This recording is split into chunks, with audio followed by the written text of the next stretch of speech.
Morning, it's Market Day Report. Welcome to a Monday. I'm Tony, and coming up in just a moment, Ben Hushon will join us from Maryland or Pennsylvania. We'll find out where he's at in just a moment.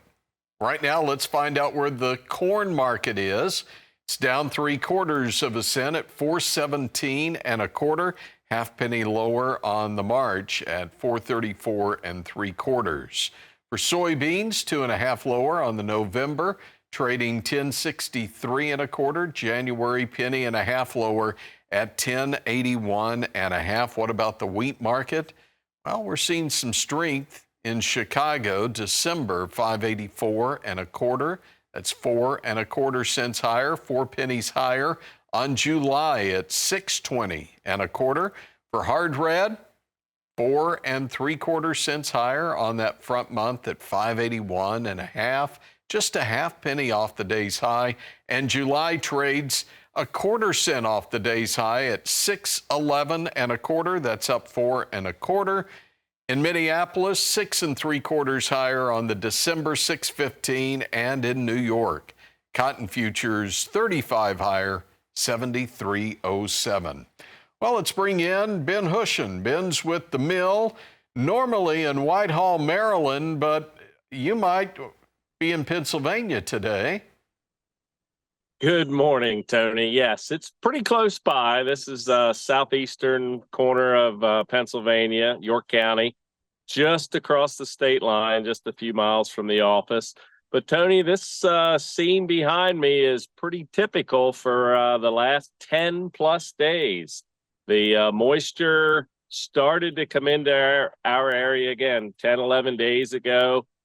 We've probably only ended up with a total right here of about 2 inches of rain, but it's just, as you can tell, the sun hasn't come out. In fact, we haven't even seen it for an hour. So pretty much brought all harvest to a halt.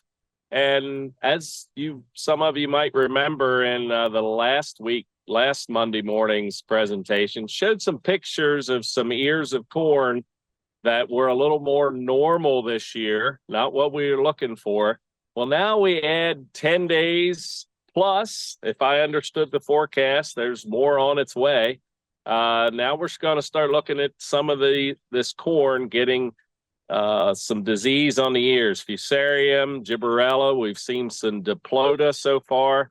And again, a lot of that starts from corn that was under stress during the year. Some of it's caused just simply by deer grazing on it at some point after it starts to tassel, but just continues to be a challenge in this area. But again, nothing like our friends in agriculture experience from Helene up through the center of the country. And we got to remember, perspective-wise, we really have it pretty good here. Absolutely. Ben, quick question here.